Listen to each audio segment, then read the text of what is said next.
అందరికీ నమస్కారం. Welcome to my channel బాటసారి. ముందుగా మీరు ఈ వీడియో చూడడానికి ఆసక్తి కనబరిచినందుకు మీకు కృతజ్ఞుణ్ణి. ఈరోజు నేను మీకు విజయవాడలో ఉన్నటువంటి కృష్ణానది ఒడ్డులో ఉన్న భవానీ ఐలాండ్ని చూపించడానికి విజయవాడ అయితే చేరుకున్నాను. ఇక్కడ చేరుకోగానే నాకు అప్పుడే అర్థమైంది ఈరోజు భవానీ విడుముళ్ళు కార్యక్రమం ఇక్కడ జరుగుతుందని. కనకదుర్గమ్మ అమ్మవారి కొండపైన విడుముళ్ళ కార్యక్రమం అయితే జరుగుతుంది. అందుకని ఇక్కడ భక్తులు విరివిగా ఉన్నారు. ఇంకా ఇక్కడికి వచ్చేస్తే మీరు చూసేటటువంటిది ప్రకాశం బ్యారేజ్. ఇది సుమారు 70 గేట్లతో నిర్మించారు. ఇక్కడ అంతకుముందు వర్షాలు వచ్చినప్పుడు చాలా నీటిని కిందకైతే వదిలేయడం జరిగింది. కానీ ఇప్పుడు ఎటువంటి నీరు వదలడం లేదు. మీరు అక్కడ చూసినట్టయితే ప్రకాశం పంతులు గారి విగ్రహం కూడా కనబడుతుంది. ఇంకా ఇక్కడ కనకదుర్గమ్మ అమ్మవారి టెంపుల్కి వెళ్ళాలంటే రైట్ సైడు, ఉండవల్లి కేవ్స్కి వెళ్ళాలంటే లెఫ్ట్ సైడు తీసుకోవాల్సి ఉంటుంది. ఈ మనకు కనిపించేదే కనకదుర్గమ్మ అమ్మవారి కొండ అన్నమాట. మీకు చూస్తున్నట్లయితే అక్కడ కొండ మీద కొంచెం కనపడుతూ ఉంది. ఉండవల్లి కేవ్స్కి వెళ్ళే మార్గం మీకు చూపిస్తానని చెప్పాను కదా. ఈ రోడ్డు గుండా మీరు ప్రయాణిస్తే ఉండవల్లి కేవ్స్ అనేవి మీరు చేరుకోవచ్చు అన్నమాట. ఇక మనం కృష్ణానది మధ్యలో ఉన్నటువంటి భవానీ ద్వీపానికి వెళ్దాం రండి. ఇది ఎంట్రన్స్ అన్నమాట. ఇక్కడ వెహికల్స్కి అయితే పార్కింగ్ ఫీజు తీసుకుంటారు. కాలినడకన వస్తే కనుక ఎటువంటి ప్రవేశ రుసుము ఉండదు. అలాగే ఇక్కడ మీరు బోట్లో ప్రయాణించాలనుకుంటే మీరు టికెట్ అనేది కంపల్సరీ అన్నమాట. నేను టికెట్ తీసుకొని లోపలికి వచ్చేసాను. వచ్చిన తర్వాత నేను బోట్ కోసం వెయిట్ చేస్తున్నాను అనమాట. ఈలోపు భవానీ ద్వీపం నుంచి తిరిగి పయనమైనటువంటి బోట్ని మీరు చూడొచ్చు. ఇది వచ్చిన తర్వాత దీనిలోనే మనం ఎక్కి అవతల వైపు అంటే ద్వీపానికి చేరుకోవాలన్నమాట. ఇక్కడ ఎక్కువ క్యూ లైన్ ఉంది కాబట్టి ఈలోపు నేను ఈ బోట్ని చిత్రీకరించే ప్రయత్నం చేస్తున్నాను. ఈ బోట్ ఇక్కడికి వచ్చి ఆగిన తర్వాత అందరూ క్యూ లైన్లో నుంచున్నారు కదా, వీళ్ళందరికంటే వెనకాల ఉన్నాం కాబట్టి ఆగి క్యూ లైన్లో మాత్రమే ఎవరిని ఇబ్బంది పెట్టకుండా ఆ బోట్ ఎక్కే ప్రయత్నం అయితే చేద్దామన్నమాట. ఎందుకంటే మన మూలంగా ఎవరు ఇబ్బంది పడకూడదనేది నా అభిమతం అన్నమాట. ఇంకా మీరు చూస్తున్నట్లయితే ఈ కృష్ణానదిలో వాటర్ అంటే ఎక్కువగానే ఉన్నాయి. చూడడానికి ఎంతో ఆహ్లాదకరంగా ఉన్నాయి. ఈ వాటర్లో మనం సపరేట్గా బోటింగ్కి మనం ఒకవేళ ఫ్యామిలీతో వస్తే వ్యక్తిగతంగా పూర్తి బోట్ని మనం తీసుకోవచ్చు అనమాట. అదిగో కనబడుతుంది కదా, అదే ఫ్యామిలీ బోటింగ్ లేదా లగ్జరీ బోటింగ్ అని ఇక్కడ ఉంటుంది. దానికి అన్నిటికంటే కొంచెం ఎక్కువగా ఛార్జ్ చేస్తారు. ఇంకా ఈ కృష్ణానదీ జలాలను చూసుకుంటూ ఇంకా మన బోట్ వచ్చేసింది. ఇంకా అందరూ ముందుకు కదులుతూ ఉండడాన్ని మనం ఇక్కడ చూడవచ్చు. ఇంకా ఈ బోట్ ఎక్కేలోపు భవానీ ద్వీపం గురించి కొన్ని విషయాలు మీకు చెప్పే ప్రయత్నం చేస్తాను. ముఖ్యంగా విజయవాడలోని భవానీ ద్వీపం కృష్ణానది మధ్యలో ఉన్న ఒక పెద్ద నదీ ద్వీపం అన్నమాట. ఇది సుమారు 133 ఎకరాలలో విస్తరించి ఉంది. దీన్ని ఆంధ్రప్రదేశ్ టూరిజం డెవలప్మెంట్ కార్పొరేషన్ ద్వారా అభివృద్ధి చేయబడిన ఒక ప్రధాన పర్యాటక కేంద్రంగా మనం ఇక్కడ చెప్పుకోవచ్చు. ఇక్కడ ముఖ్యంగా మనకి అనేక రకమైన సదుపాయాలు ఉన్నాయి. ఇంకా మనం ఎక్కిన బోట్ అనేది కదిలిందనమాట. నేను మెకానిక్ బోట్ని తీసుకున్నాను. అంటే ఇది అందరికీ కలిపి ఉంటుందన్నమాట. దీని ఖరీదు 120 రూపాయలు. దీనిలో ఎక్కడం మూలంగా మనకి భవానీ ద్వీపానికి అప్ అండ్ డౌన్ అంటే వెళ్ళి రావడానికి వీళ్ళు 120 రూపాయలు అనేది ఛార్జ్ చేస్తున్నారు. నేను ఈ బోట్లో వెళ్ళేటప్పుడు ఈ కృష్ణానది జలాలను చూస్తుంటే నాకు ఎంతో ఆనందంగా ఉంది. నా మది పులకించిపోతుంది. ఇంకా అలాగే మనం భవానీ ద్వీపానికి చేరుకోవడానికి అత్యంత దగ్గరలోకి వచ్చేసామన్నమాట. ఈ భవానీ ద్వీపం దగ్గర ఈ బోట్ అనేది ఆగిన తర్వాత మనం ఆ ద్వీపంలోకి వెళ్ళిపోవచ్చు. ఆ ద్వీపంలోకి వెళ్ళిన తర్వాత మనం ఆడుకోవడానికి కానీ ఉల్లాసభరితంగా చూడడానికి కానీ ఏమేమి ఉన్నాయి అనేవి అన్నిటినీ నేను మీకు చూపించే ప్రయత్నం చేస్తాను. ఈలోపు అందరూ బోట్ దిగడాన్ని మనం గమనించవచ్చు. ఇది దగ్గరకు వచ్చేసింది కాబట్టి ఇది దిగిన తర్వాత లోపల ఏమేమి ఉంటాయి అనేవి అన్నీ నేను మీకు చూపిస్తానన్నమాట. ఒక్క నిమిషం స్నేహితులారా, ఈ బోట్ దిగంగానే ఇంకా ఎలా ఉంటుంది అనేది చూపిస్తాను. ఈ బోట్ దిగంగానే నాకు ఇక్కడ గ్రీన్తో చేసినటువంటి వెల్కమ్ బోర్డ్ అయితే కనిపించిందనమాట. అలాగే నేను మీకు వెల్కమ్ చెప్తున్నాను. Welcome to Bhavani island. ఇప్పుడు మనం ఆవతల నుంచి భవానీ ద్వీపం ఒడ్డుకైతే చేరుకున్నామన్నమాట. చేరుకున్న తర్వాత మనకి వ్యూ పాయింట్ అనేది ఇలా కనబడుతూ ఉంది. ఇదే పూర్తి కనకదుర్గమ్మ అమ్మవారి కొండ. ఇక్కడ నుంచి చూసినట్లయితే మనకి ప్రకాశం బ్యారేజ్ కూడా కనపడుతుంది. ఇంకా నేను లేట్ చేయకుండా భవానీ ద్వీపంలోకి అయితే వచ్చేసాను అనమాట. ఇప్పుడే ప్రజలందరూ కూడా ద్వీపంలోకి వెళ్ళడాన్ని మనం ఇక్కడ గమనించవచ్చు. రాగానే నాకు అక్కడ క్యాంటీన్ అయితే కనిపించింది. ఆ తర్వాత ఇంకొంచెం నేను లోపలికి వస్తే ఇక్కడ విశేషమైనటువంటి స్కల్ప్చర్స్ అనేది మనం ఇక్కడ గమనించవచ్చు.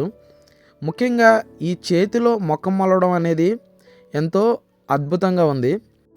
మీరు పిల్లలతో కనుక ఈ పార్కు వచ్చినట్లయితే తినుబండారాల కోసం మీరు ఎటువంటి గాబరా పడాల్సిన అవసరం లేదు. ఇక్కడ క్యాంటీన్స్, స్టాల్స్ అనేవి ఉన్నాయి. ఇంకా లోపలికి వచ్చిన తర్వాత చూడడానికి పచ్చని పచ్చిక బయళ్ళు, చూడడానికి ఎటువైపు చూసినా పచ్చదనంతో మనసుకి ఉల్లాసభరితంగా ఉంది. ఇంకా ఇక్కడ చిన్న పెద్ద అనేది తేడా లేకుండా ఎవరైనా ఆనందంగా గడపడానికి ఇక్కడ అనేకమైనటువంటి సదుపాయాలని మనం చూడొచ్చు. ఇక్కడ ఉయ్యలు ఊగుతున్నారు. అలాగే ఇక్కడ మనకి ఒక విగ్రహం అయితే మనకి కనబడుతుందన్నమాట.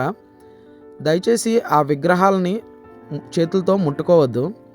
ఇక్కడ చిన్న పెద్ద అనే తేడా లేకుండా అందరూ ఊయల ఊగడానికి ప్రతి చెట్టుకు ఒక ఊయల కట్టడం నాకు ఎంతగానో నచ్చింది. నేను ఈ మధ్యకాలంలో గమనించినటువంటి విశేషం ఏమిటంటే, నేను ఎక్కడికి వెళ్ళినా స్కూల్ విద్యార్థులందరూ కూడా ఎక్స్కర్షన్కి రావడం అనేది నాకు ఎంతో ఆనందంగా అనిపించింది. ఇలా వాళ్ళు ఎక్స్కర్షన్స్కి రావడం వల్ల వాళ్ళకి కొత్త విషయాలు తెలుసుకునే అవకాశం ఇవ్వడం ఎంతో బాగుంది. ఇంకా ఈ పార్కులో డ్యూయల్ సైక్లింగ్ అనేది ప్రత్యేక ఆకర్షణగా నిలుస్తుంది. ఈ పార్కులో బోటింగ్ సదుపాయాలు అనేకం ఉన్నాయి. ఒకవేళ మీరు రాత్రి ఇక్కడ కాటేజెస్ అనేవి రెంట్కి ఇవ్వడం జరుగుతుంది. ఇవన్నీ మీరు ఇక్కడికి వచ్చి బుక్ చేసుకోవచ్చు, లేదా ఏపీ టూరిజంలో కూడా మీరు బుక్ చేసుకోవచ్చు. ఇక్కడ చూడండి, ఇదే డ్యూయల్ సైక్లింగ్ అనమాట. ఈ సైకిల్ తొక్కడం మూలంగా ఆరోగ్యం అలాగే వినోదం రెండు ఏకకాలంలో మనకి దక్కుతాయి. ఇంకా మీరు సాహసోపేతమైనటువంటి పనులు చేయాలనుకుంటే ఇక్కడ స్కై వాకింగ్ అనేది ఎంతో ఆహ్లాదకరంగా ఉంటుంది. మీరు దాన్ని ఖచ్చితంగా ట్రై చేయొచ్చు. ఇది మీకు కనిపించేది సైకిల్ ట్రాక్స్ అన్నమాట. మీరు ఇక్కడ సైకిల్ని అద్దెకి తీసుకొని ఈ పార్కు చుట్టూరు మీరు ఖచ్చితంగా సైక్లింగ్ అయితే చేయవచ్చు. అలాగే ఇంకా ఈ పార్కులో మొత్తం మీకు చూపించే ప్రయత్నం చేస్తాను. మీకు కనపడేది ప్రత్యేకంగా పిల్లల ఆట స్థలం అన్నమాట. ఇవన్నీ కూడా ప్రత్యేక రుసుము చెల్లించి వీటిని వినియోగించుకోగలరు. అలాగే ఇవన్నీ కూడా ఎప్పుడు మనం సాధారణంగా చూసేటటువంటి ఎగ్జిబిషన్స్లో చూసేటటువంటి ఆట వస్తువులే అన్నమాట. ఇవన్నిటి కూడా మీరు ప్రత్యేక రుసుము చెల్లించి వినియోగించుకోగలరు. మీరు కుటుంబంతో వస్తే గనక మీ పిల్లలు ఇక్కడ ఎంతో ఉల్లాసంగా గడపడం అనేది ఖచ్చితమైనటువంటి విషయం. ఇంకా నేను ముందుకు వచ్చిన తర్వాత ఇక్కడ ప్రత్యేకమైనటువంటి శిలా నైపుణ్యం అనేది నన్ను ఎంతగానో ఆకట్టుకుంది. మీరు చూసినట్లయితే ఇక్కడ యాపిల్ రంగులో చెక్కిన విగ్రహం నన్ను మంత్రముగ్ధుడిని చేసేసింది. ఇంకా అలా ముందుకు నడుచుకుంటూ వస్తుంటే ఇలా పచ్చిక పైళ్ళ మీద చూడ్డానికి అచ్చం బొంగలతో నిర్మించినటువంటి ప్రహరీ గోడలాగా ఇది చూడ్డానికి ఎంతో ఉల్లాసంగా ఉంది. ఇంకా దీనిలో గుర్రాల స్కల్ప్చర్స్ అయితే చూడ్డానికి ఎంతో ఆకర్షణీయంగా ఉన్నాయి. నేను ఈ రెండు విగ్రహాలను చూసి నాకు చాలా ఆనందం కలిగింది. చూడ్డానికి ఇవి అచ్చం రియలిస్టిక్గా ఉన్నాయి. ఎటువంటి గొప్ప నైపుణ్యం అనేది వీటిని చూడగానే మనం అర్థం చేసుకోగలం. ఈ శిల్పిని నేను అభినందించకుండా ఉండలేకపోతున్నానంటే అతిశయోక్తి కాదేమో బహుశా. ఇంకా అది అయిపోయిన తర్వాత నేను ముందుకు వచ్చేస్తున్నాను. ఇంకా ముందుకు వచ్చే ప్రక్రియలో చుట్టూ పచ్చని ప్రదేశాలు, అలాగే ఎత్తైన వృక్షాలు కలిగి ఉన్న ఈ అద్భుతమైనటువంటి ద్వీపం చూపరులను ఎంతగానో ఆకట్టుకుంటుంది. అలాగే మధ్య మధ్యలో తయారు చేసినటువంటి ఈ ఫోటో ఫ్రేమ్స్ అనేవి చాలామంది పర్యాటకులను ఆకర్షిస్తున్నాయి. చూడండి, ఇక్కడ నుంచొని ఫోటో దిగడానికి ఎంతోమంది ఆసక్తి కనపరచడం నేను ముందు చూశాను. వాళ్ళందరూ వెళ్ళిపోయిన తర్వాత కూడా చాలామంది ఎవరో ఒకరు వచ్చి ఇక్కడ ఫోటోలు దిగుతూ ఉండడం నేను గమనించిన విషయం. చూడడానికి కూడా ఇక్కడ ఎంతో బాగుంది. మీరు ఒకవేళ ఫ్యామిలీతో వచ్చినట్లయితే అక్కడ ఫోటో దిగితే మీకు గుర్తుండిపోయే సన్నివేశం అన్నమాట. అలాగే యువత కూడా ప్రత్యేకంగా పొందుపరిచినటువంటి డాల్ఫిన్ ప్రతిమల ముందు ఫోటోలు దిగుతుండడం మనం గమనించవచ్చు. చిన్న పెద్ద అనే తారతమ్యం లేకుండా అందరూ ఉల్లాసంగా గడుపుతుండడం మనం చూస్తున్నాం. అలాగే ఇక్కడ బోటింగ్ కూడా మనం గమనించవచ్చు. ఒకవేళ మీరు ఒంటరిగా కాకుండా ఫ్రెండ్స్ అండ్ ఫ్యామిలీతో వస్తే ఈ బోట్లు మీకు ఎంతో ఆనందాన్ని ఇస్తాయి. అలాగే మీకు సాహసోపేతమైనటువంటి క్రీడలు నిర్వహించే ఉద్దేశం ఉంటే ఇక్కడ స్పీడ్ బోట్ అనేది ప్రత్యేక ఆకర్షణగా నిలుస్తూ ఉంది. అలాగే తర్వాత ఇది ఒక పజిల్ అన్నమాట. ట్రీస్తో చేసినటువంటి ఒక మేజ్ లాంటిది. ఈ పజిల్లో నడుస్తూ ఉండడం నాకు ఎంతగానో నచ్చింది. అలాగే ఎటు వెళ్ళినా సరే ఈ పజిల్లో లోపలికి వెళ్ళడం, అలాగే తిరిగి బయటకు రావడం కూడా ఒక సాహసోపేతమైనటువంటి నిర్ణయం అనే చెప్పాలి. ఎందుకంటే ఈ పజిల్ చాలా దారుల గుండంగా ఎటు వెళ్ళినా సరే మనల్ని కన్ఫ్యూజ్ చేసేటటువంటి దారులతో దీన్ని నిర్మించడం ద్వారా నేను ఖచ్చితంగా చెప్పగలను, పర్యాటకులైతే ఎంతగానో మధురానుభూతికి లోనవుతారు. అలాగే ఇది కంప్లీట్ అయిపోయిన తర్వాత నేను ఇంకా బయటికి వచ్చేసానమాట. బయటికి రాగానే ఇక్కడ మీరు చూసినట్లయితే వాయిద్య పరికరాలు ఇక్కడ ఉంచడం, దాని ద్వారా పర్యాటకులు ఎంతగానో ఉల్లాసభరితంగా ఉంటారన్నమాట. వీటి మీద మీరు ఏదన్నా కర్రపుల్ల తీసుకొని మీటుతూ ఉంటే మీకు ఖచ్చితమైనటువంటి ధ్వని తరంగాలు ఉత్పన్నమవుతాయి. అలాగే నేను ఇంకా ఇటు ముందుకు వస్తే ఇక్కడ చేపలు పట్టడం నన్ను ఎంతగానో ఆకర్షించింది. అలాగే నేను చాలాసేపు చూశాను చేప పడుతుందా లేదా అని. చూస్తే కనుక ఇక్కడ పెద్ద చేపే వీళ్ళకి చిక్కింది. వాళ్ళు ఎంతగానో ఆనందపడి ఉంటారనేది నా అభిప్రాయం. మీరు చూశారు కదా. ఇంకా మీకు ముందుగా చెప్పినట్లే మిర్రర్ మేజ్ అన్నమాట ఇది. దీనిలో మనం ఎంటర్ అవ్వగానే ఈ డోర్ మీద కనిపించినట్లుగానే మనం 1కి 10 రూపాల్లో మనం కనిపిస్తామన్నమాట. ఎందుకంటే ఆ మిర్రర్స్ అమర్చినటువంటి తీరు అలాంటిది. ఇంకా ముందుకు వస్తుంటే దీనిలోకి రాగానే చీకటిగా ఉంది. చీకటిలో రకరకాల విద్యుత్ దీపాలతో ఎంతో ఆకర్షణీయంగా ఉందన్నమాట. ఇంకా నేను లోపలికి వెళ్తున్నాను, మీరు కూడా చూడండి. నాకు ముందుకు నడవాలంటే ఎంతో భయంగా ఉంది. ఎందుకంటే ఇక్కడ ఒక చెక్క వంతెన అమర్చారనమాట. దాని మీద అడుగు వేయంగానే అది పడిపోతుందేమో అనిపించింది. ఇంకా మీరు గమనించినట్లయితే మనం లోపలికి వచ్చేసామన్నమాట. ఇదే ఆ మిర్రర్ మేజ్. లోపలికి ఎలా వెళ్ళాలో నాకైతే అర్థం కావట్లేదు. ముందు ఒక అతను వెళ్తుంటే అతన్ని నేను ఫాలో అయిపోతున్నాను అనమాట. ఎందుకంటే ఇది మిర్రర్ మేజ్ కాబట్టి 4 వైపులా మనం నడిచే క్రమంలో ఏది అద్దమో ఏది మార్గమో తెలుసుకోవడం చాలా కష్టం. కాబట్టి ఇది మనకి ఖచ్చితంగా ఒక మధురానుభూతిని మిగులుస్తుంది అని చెప్పడంలో ఎటువంటి సందేహం లేదు. మీరు చూస్తున్నట్లయితే ఇది చాలా అద్భుతంగా ఉంది. ఇంకా ఈ పిల్లవాడు వాటిని పట్టుకొని నడవడం అనేది ఆ పిల్లవాడికి ఉన్నటువంటి జ్ఞాపక శక్తి లేదా తెలివితేటలు అభినందనీయమని చెప్పుకోవాలి. ఇంకా ఈ మిర్రర్ మేజ్లో చాలాసేపు నేను ఆనందంగా గడిపాను అని చెప్పడానికి సంకోచించను.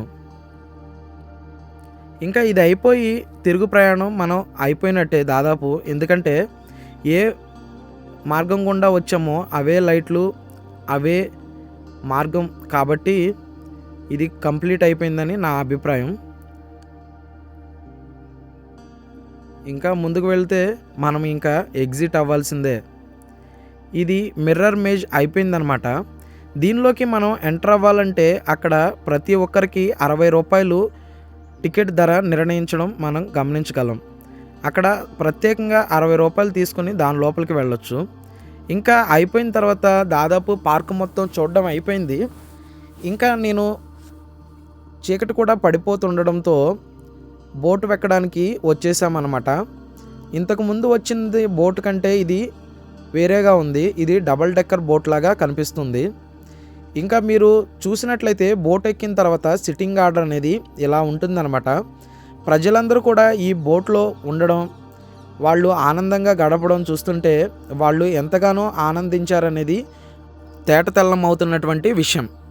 ఇంకా మనం ఈ వాటర్లో తిరిగి ప్రయాణం మొదలు పెట్టేసిన తర్వాత ఈ వాటర్ని నేను మీకు చూపించే ప్రయత్నం అయితే చేస్తాను. ఇక్కడ ఈ కెప్టెన్ అన్నకు మనం కృతజ్ఞతలు అయితే తెలుపుకోవాలి. ఇక్కడ నుంచి రిటర్న్ జర్నీలో ఇక్కడ ప్రకాశం బ్యారేజ్ మొత్తం కూడా మనకి సింగిల్ ఫ్రేమ్లో కనపడడం మనం చూడవచ్చు. ఇవి సుమారు 70 గేట్లతో నిర్మించినటువంటి పాత ప్రకాశం బ్యారేజు. ఎన్నో సంవత్సరాలుగా ఇది విజయవాడ ప్రజలకు సేవలు అందించడం. ఒకవేళ మీరు విజయవాడ మరియు పరిసర ప్రాంతాల్లో ఉంటున్నట్లయితే ఒకరోజు ఉల్లాసంగా గడపడానికి ఈ పర్యాటక ప్రాంతం ఖచ్చితంగా మీరు కన్సిడర్ చేయాల్సిన విషయమే. అలాగే ఈ వాటర్ని చూస్తుంటే నాకు ఎంతగానో ఆనందంగా ఉంది. ఇటువంటివి మనం తరచూ చూడలేకపోవచ్చు కాబట్టి మీరు చూసేయండి. ఇప్పటి వరకు కనుక ఈ వీడియో మీరు చూసినట్లయితే ఈ వీడియోని నేను ఇంకా మెరుగుగా ఎలా చిత్రీకరించవచ్చో అనే మీ అభిప్రాయాన్ని కామెంట్ రూపంలో తెలియపరుస్తారని ఆశిస్తున్నాను. ఇంకా మనం చూసినట్లయితే ఇంకా మనం యువతల వైపు గట్టుకి వచ్చేసామన్నమాట. ఇవన్నీ కూడా ఇక్కడ ఉండేటటువంటి బోట్లే. ఇవి మీరు ఫ్యామిలీతో వచ్చినట్లయితే పర్సనల్గా కూడా మీరు బుక్ చేసుకోవచ్చు. అలాగే ఈ పర్యాటక ప్రాంతంలో ఎన్నో సదుపాయాలు ఉన్నాయి. మీరు ఖచ్చితంగా చూడవలసినటువంటి పర్యాటక ప్రాంతంగా ఈ భవానీ ఐలాండ్ని నేను మీకు ఖచ్చితంగా చెప్పగలను. ఇంకా ఇటు వచ్చేస్తే ఇక్కడ పెద్ద పార్కింగ్ ఏరియా ఉంది. మీ వాహనాలను ఇక్కడ పార్క్ చేసుకోవచ్చు. Thanks for watching.